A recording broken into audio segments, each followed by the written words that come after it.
Okay, let's go. Welcome back. We are talking about lecture 10 topic, digital marketing. And in the previous part, we talked about virtual sites such as Second Life. Now, mobile devices, I think this number is a bit outdated, but yeah, majority of Americans and a majority of people have many of these devices, smartphones and similar gadgets. And the common mobile marketing tools are that I think all of us are familiar. We get SMS messages and mobile advertisements on the screen of our phones, location-based networks, multimedia messages, mobile websites, and mobile applications. Let's talk about applications. Applications, they're not even software. They just work on top of an existing software, for example, iOS or Android, right? They bring convenience and cost savings to the consumer in many ways. Companies are using mobile marketing to offer consumers additional incentives. Now, many companies have built their own applications through which to sell and stay in touch with consumers and collect information about the consumers. When you check that I agree button, you agree on so many things that you cannot imagine. The widgets, small bits of software on a website, desktop or mobile device. It's an innovative digital marketing tool to personalize the web pages, alert users to company information, and spread product awareness. And you get all the reminders as well. Previously, we talked about consumers' behavior. Consumers definitely have, display quite different behavior when they're online, when they're using digital media.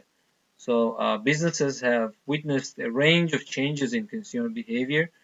For example, consumers expect to access a vast amount of information on companies, products, and issues.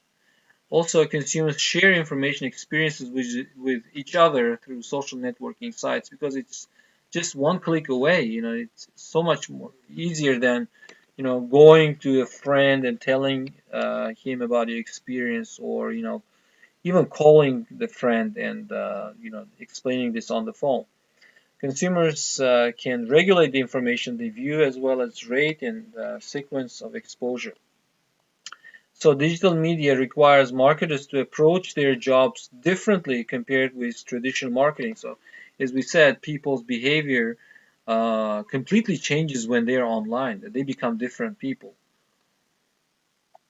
So we speaking about digital marketing, digital media, really, in a way, it democratized marketing. And the saying that consumer is the king has become, has become more realistic actually. So consumers have more power now that they have. They can express. Anyone can express their opinion about your company's products and services through ratings and reviews. But companies which use, actively work with these customers, their reviews and ratings, they can use positive ratings and reviews as free publicity, free PR. So consumer generated content generally appears more authentic and can go far in increasing companies' credibility compared to other PR activities or advertising undertaken by the company. So digital media has enabled marketers to gather information on consumers, creating a new way of gathering marketing research. So marketing research has become more affordable even for smaller companies. So marketers around the world can use this information on how consumers use internet, to better target marketing messages and track the success of their marketing campaigns by reviewing the click-through rates, purchases which were caused by the online promotions. This table summarizes social technographics. People's people's behavior is divided into several kinds here. We're gonna look at each one separately.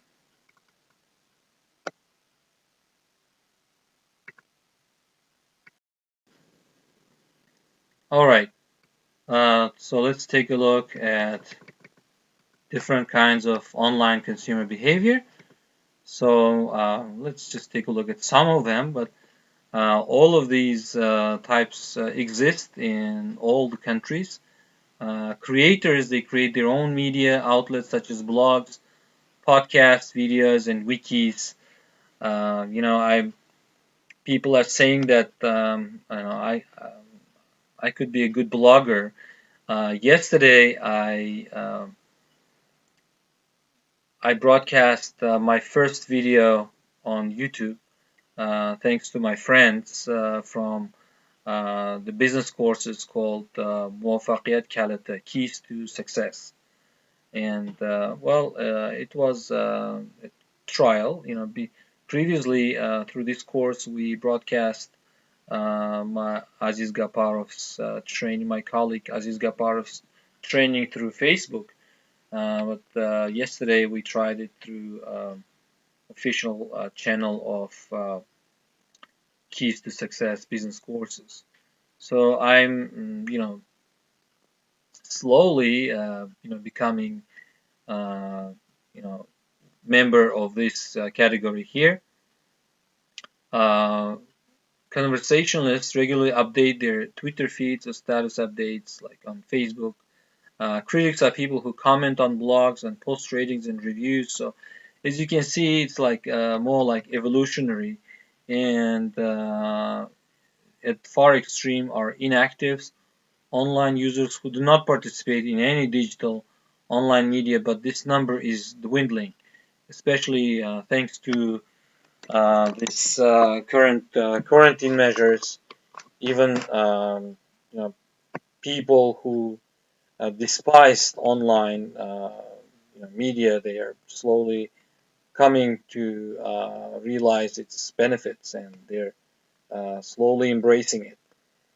By knowing how to segment the online population, like as above, uh, marketers can better tailor their online messages to their target markets. By the way, my yesterday's training broadcast on YouTube was about importance of advertising in business, and it went quite well. At the peak, 25 people watched it, and I think this is okay for the beginning. And I hope that this will continue into the future. So I'm planning several other broadcasts as well. E-marketing strategy. So companies, based on their knowledge of online consumer behavior, uh, they devise their e-marketing strategies. For example, more than one-fourth of the world's population uses the internet, and the number is growing again. It could be, for example, individual countries, it could be less or more. Unfortunately, in Uzbekistan, internet penetration remains to be the lowest, one of the lowest in the world, and same we can say about the internet speed. But as these things improve, I think Uzbek people, quite mm, active. They will become quite active online.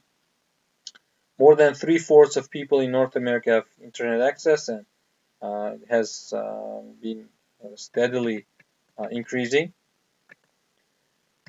So as more and more shoppers go online, the power of brick and mortar businesses is lessening. Brick and mortar means, companies, shops which only have physical presence.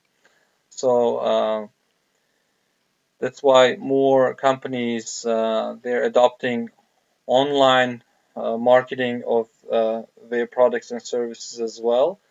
So it's such companies are called click and mortar stores. So they have online presence and they have physical presence compared to purely online shops. So businesses they must learn how to effectively use social media and digital marketing. This has become already one of the requirements of for surviving in modern business, especially with all these kind of shocks, external shocks happening in the marketing environment. Uh, Traditional marketing and e-marketing are the same on product considerations, so marketers must anticipate consumer needs and preferences and tailor products to meet those needs. The only difference is that it's the feedback is faster. The internet is a large resource of consumer wants and needs. So, this is a great time to be a marketer. So, you can get a lot of information about your products and services and in what way you can improve them. Not only by looking at the feedback of your customers, but looking at what competitors are doing because marketing is exposed. What they're doing is in plain sight out there. You just have to be more attentive to the details. Digital media provides an opportunity to add a service dimension and create new products only accessible on the internet. So, according to Jack Ma Valdai's speech, which he delivered a couple of years ago among world's top politicians and business people, journalists, and President Putin was there. In the future, there will be no made in China or made in USA or made in Uzbekistan. It will be made in internet, right? So, with the constant sophistication of digital technology, businesses find it necessary to continually upgrade their product offerings. Now we turn to digital distribution considerations. So, digital marketing can be viewed as a new distribution channel that helps businesses increase their efficiency. I know some individual English tutors, I just heard about them recently, that they have been teaching students virtually uh, all over Uzbekistan. I don't know how many hundreds of thousands of students they have, but they get real money for that. So it's an enabling factor. So we also have to consider push and pull dynamic in the virtual world where the firm provides the product, which is push, while connectivity allows members to find each other, which is pull. Now, how about promotion? Social networking sites allow marketers to approach promotion in entirely new creative ways. Digital promotions attempt to increase brand awareness. Almost any traditional promotional event can be enhanced or completely replaced by digital media. More and more companies have been shifting their dollars, advertising dollars, promotion dollars to online digital media. When it comes to pricing considerations, it relates to perceptions of value and is the most flexible element of the marketing mix. So, digital online media marketing facilitates both price and non-price competition. Demand for low-priced products has grown. That's why eBay is so huge. But interestingly, over the years, Amazon also offers auction features. So Amazon is has been entering eBay's area where people can auction uh, the different products among millions of people. Um, so consumers are, on the other hand, consumers are able to find the price from various competitors in an instant. So recently, because of the lockdown, I decided to buy a hair clipper, uh, wireless electric hair clipper to cut hair of my sons. So I was able to find best deal available in Tashkent, and I was able to uh, order it to be delivered to my house. So now I have another trade, which is barber, and it went quite well, and my boys look better now, and they're quite happy. So it's just an example how easy it is to communicate with the sellers and negotiate prices and compare different products on price and non-price factors. So access to price information benefits the consumer and places pressure on the seller to be competitive and to differentiate their products on non-price aspects, such as delivery, warranties, and other factors. In speaking about the online marketing, of course, we have to consider ethical and legal issues. How marketers use technology to gather information both online and offline has been raising numerous legal and ethical issues. So some of those are personal privacy, fraud on by some special interest groups, misappropriation of copyrighted property. Um,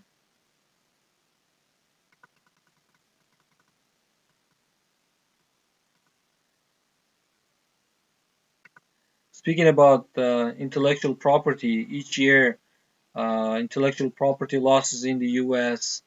Uh, total billions of dollars. It's very hard to estimate it correctly. So there is a fine line between protecting intellectual property and maintaining freedom of speech. So in recent years, actually in recent months, I could say, I I cannot recognize the internet because there is a major cleanup of all the internet of uh, you know videos and books and other information which has been pirated and has been available freely. So there's a major work going on in this direction. So, but consumers on their side, they rationalize pirating by thinking they don't have the money to pay for what they want.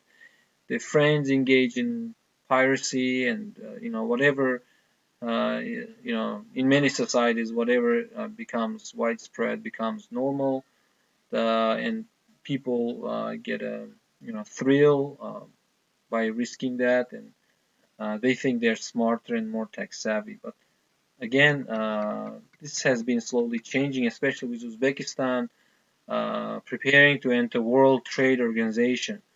This intellectual property rights violation will have to be tackled somehow. Well, thank you very much for your attention. This is it for digital marketing, but I'm sure we will explore it more in other lectures as well. Have a nice day.